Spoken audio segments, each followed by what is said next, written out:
Students protest చేస్తే arrest చేస్తారా? Kidnap చేస్తారా? ఓన్లీ జస్ట్ ఫీజులు పెరుగుతున్నాయి అని అడిగితే కిడ్నాప్ చేస్తారా? ఇదెక్కడి ప్రజాస్వామ్యం? మోహన్ బాబు గారు కేవలం ఒక గొప్ప నటుడే కాదు. అతనొక యూనివర్సిటీ ఓనర్ కూడా. అయితే జస్ట్ స్టూడెంట్స్ ఫీజులు పెరుగుతున్నాయని చెప్పడంతో ఫీజులు పెరుగుతున్నాయి అని ప్రొటెస్ట్ చేయడం వల్ల స్టూడెంట్స్‌ని కిడ్నాప్ చేశాడా? నిజంగానే కిడ్నాప్ చేశాడా? లేకపోతే ఇదేమన్నా ఒక రూమరా?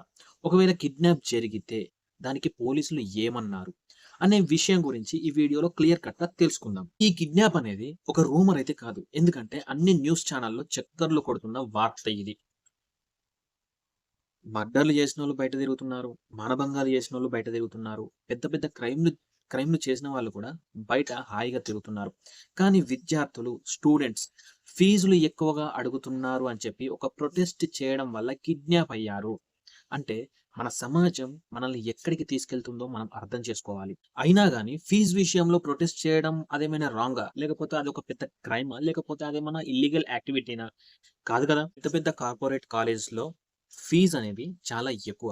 సో, గవర్నమెంట్ ఏం చేసింది అంటే, ఆ ఫీజుల్ని రెస్ట్రిక్షన్ చేయాలి అని చెప్పి, కొన్ని రెస్ట్రిక్షన్స్ అయితే నిబంధించింది. సో, మీరు ఇంత లిమిట్స్‌లోనే తీసుకోవాలి అని చెప్పి.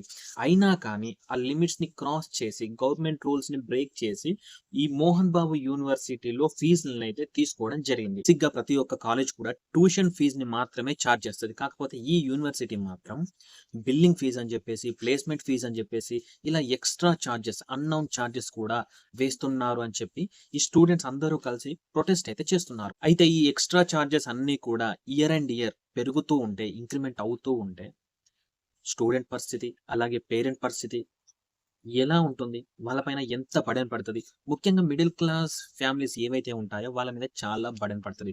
సో, ఇది గవర్నమెంట్ దృష్టికి కూడా వెళ్ళింది. సో, అప్పుడు గవర్నమెంట్ దీని మీద ఇన్వెస్టిగేషన్ చేసి ఒక రిపోర్ట్ అయితే ఇచ్చింది. అయితే ఆ రిపోర్ట్‌లో ఏముంది అంటే, ఈ మోహన్ బాబు యూనివర్సిటీ ఏదైతే ఉందో, ఆ యూనివర్సిటీ దాదాపు 26,00,00,000 వరకు ఎక్స్‌ట్రా ఫీజ్‌ని వసూలు చేశారన్నమాట. సో, అప్పుడు గవర్నమెంట్ ఏం చెప్పిందంటే, మీరు ఏవైతే ఫీజ్ ఎక్స్‌ట్రా చార్జెస్ వసూలు చేశారో వాటన్నిటిని కూడా మీరు రిఫండ్ చేయాలి ఖచ్చితంగా.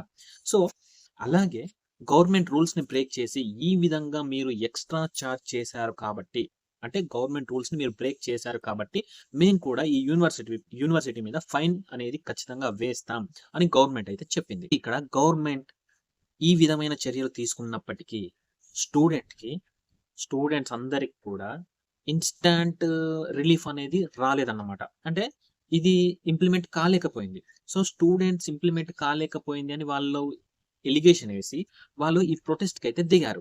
ఫస్ట్ ఈ స్టూడెంట్స్ అందరూ డైరెక్ట్‌గా ప్రొటెస్ట్‌కి వెళ్ళలేదు. ఫస్ట్ వీళ్ళేం చేశారంటే కాలేజ్ మేనేజ్‌మెంట్‌కి ఈ ఫీజుల విషయంలో ఒక కంప్లెయింట్ అయితే రైజ్ చేశారు. ఈ విధంగా ఎక్కువగా ఫీజుల్ని వసూలు చేస్తున్నారని చెప్పి. సో, అటునుంచి ఎలాంటి రియాక్షన్ రాకపోయేసరికి చూసారు, అడిగారు. కానీ ఎలాంటి రియాక్షన్ అనేది లేదు. సో, అప్పుడు స్టూడెంట్స్‌కి ఏమనిపించిందంటే చాలా విసుగెత్తిపోయి, ఇలా మెల్లిగా అడిగితే ఎవరు రియాక్షన్ ఇవ్వరు. ఎవరు సమాధానం చెప్పరు. సో, మనం చేస్తే ఏదైనా ప్రొటెస్ట్ చేయాలి. లేకపోతే ఏదైనా అడిగితే గట్టిగానే అడగాలి అని వారు డిసైడ్ అయ్యారు. సో, ఏదో ఒకటి చేస్తేనే ఈ ప్రాబ్లమ్ అనేది సాల్వ్ అవుతుందని వాళ్ళు డిసైడ్ అయిపోయారన్నమాట. ఈ స్టూడెంట్స్ అందరూ కూడా ఎప్పుడైతే ప్రొటెస్ట్ చేద్దామని రెడీ అయ్యారో, అప్పుడు ఈ స్టూడెంట్ యూనియన్స్ ఏవైతే ఉంటాయో ఎస్ఎఫ్ఐ అలాంటివన్నీ కూడా ఈ ప్రొటెస్ట్‌లో ఇంక్లూడ్ అయ్యారు. సో, ఇంక్లూడ్ అయిన తర్వాత వీళ్ళ డిమాండ్స్ అనేవి చాలా క్లియర్‌గా ఉన్నాయి. వీళ్ళందరూ కూడా ప్రొటెస్ట్‌ని నీట్‌గా ఒక పద్ధతిగానే చేద్దామని వీళ్ళందరూ కూడా డిసైడ్ అయ్యారు. సో, వీళ్ళ డిమాండ్స్ ఏంటి? ఫస్ట్ ఎక్కువగా ఫీజులు వసూలు చేయకూడదు. First point. సెకండ్ పాయింట్ ఏంటి అంటే ఈ 26,00,00,000 ఏవైతే ఎక్కువగా ఫీజులు వసూలు చేశారో వాటన్నిటిని కూడా రిఫండ్ చేయాలి. ఇవి రెండే వీళ్ళ డిమాండ్స్.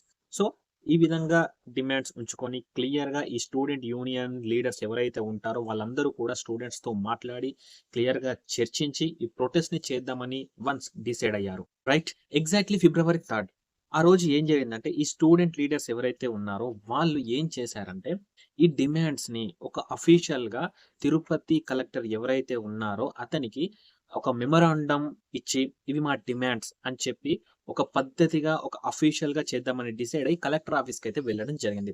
సో, వీళ్ళు కలెక్టర్ ఆఫీస్‌కి వెళ్ళేటప్పుడు, ఈ స్టూడెంట్ యూనియన్ లీడర్స్ ఎవరైతే ఉంటారో వినోద్ అండ్ అక్బర్ వీళ్ళిద్దరిని కూడా తిరుచున్నార్ అనే ఊరి దగ్గర, ఆ ప్లేస్‌లో వీళ్ళిద్దరి వెహికల్స్‌ని ఆపి, ఆ రోడ్‌ని బ్లాక్ చేసి వాళ్ళిద్దరిని కూడా మహీంద్రా థార్‌లో ఎక్కించి అంటే బలవంతంగా ఎక్కించి తీసుకెళ్లడం జరిగింది. బిచునార్ ప్లేస్ ఏదైతే ఉందో అక్కడ మిగతా స్టూడెంట్స్ చాలా తొందరగా అలర్ట్ అయ్యి ఈ సమాచారాన్ని మొత్తం పోలీసులకు ఇవ్వడం ద్వారా జస్ట్ 2 అవర్స్‌లో పోలీసులు ఆ వినోద్‌ని, అక్బర్‌ని కాపాడగలిగారు. అయితే ఇది చాలా పెద్ద తప్పు అని చెప్పవచ్చు.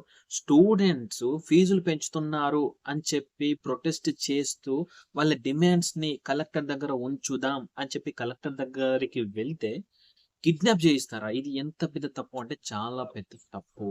ఒకవేళ స్టూడెంట్స్ గనక అలర్ట్ అవ్వకపోతే, స్టూడెంట్స్ అలర్ట్ అయ్యి పోలీసులకు గనక చెప్పకపోతే, ఇప్పుడు అక్బర్, వినోద్ పరిస్థితి ఏంటి? అయితే కిడ్నాపింగ్‌కి సంబంధించి 13 మందిని అరెస్ట్ అయితే చేయడం జరిగింది పోలీసులు. యాక్చువల్లీ ఈ 13 మంది ఎవరు అంటే యూనివర్సిటీ బౌన్సర్. అంటే సెలబ్రిటీ బౌన్సర్ వీళ్ళందరూ. మోహన్ బాబు గారికి సంబంధించిన బౌన్సర్ వీళ్ళందరూ. ఒక 10 మెంబర్స్ మోహన్ బాబుకి సంబంధించిన బౌన్సర్‌గా తేలింది. మిగతా ముగ్గురు ఇంకా అంటే వాళ్ళకి సంబంధించిన వ్యక్తులే. కాకపోతే వాళ్ళు బౌన్సర్స్ కాదు అన్నమాట. సో, ఇలా ఒక కిడ్నాప్ అనేది చాలా పెద్ద విషయం. ఇలా ఈ 13 మంది బౌన్సర్స్ యూనివర్సిటీ బౌన్సర్స్ అని చెప్పేసరికి, ఆ యూనివర్సిటీ కూడా వీళ్ళకు వ్యతిరేకంగా ఒక కౌంటర్ ఇచ్చిందన్నమాట. సో, ఎన్ని కౌంటర్‌లు ఇచ్చినా ఇక్కడ ఇది కిడ్నాప్ అయ్యేసరికి ఆ కౌంటర్ అనేది పనికి రాకుండా పోయిందన్నమాట. ఇక్కడ ఇప్పుడు స్టూడెంట్స్ డిమాండ్ ఏంటి అంటే, యాక్చువల్లీ ఈ కిడ్నాపింగ్‌కి కారణమైన వారు ఎవరో వాళ్ళని తక్షణమే అరెస్ట్ చేయాలి అని చెప్పి స్టూడెంట్స్ ఇప్పుడు ప్రొటెస్ట్ చేస్తున్నారు. ఇక్కడ ఈ యూనివర్సిటీ వాళ్ళు ఫీజులు తగ్గియచ్చు. ఆ 26 క్రోర్స్ ఏవైతే ఉన్నాయో అవి కూడా స్టూడెంట్స్‌కి రిఫండ్ చేయొచ్చు. కాకపోతే ఇప్పుడు మోహన్ బాబు గారు ఈ కిడ్నాపింగ్‌కి సంబంధించిన ఇష్యూకి సమాధానం అనేది ఖచ్చితంగా ఇవ్వాలి. ఏది ఏమైనా ఒక పవర్‌ని మిస్‌యూజ్ చేసి ఇలా కిడ్నాపింగ్ చేయించడం అనేది చాలా తప్పు.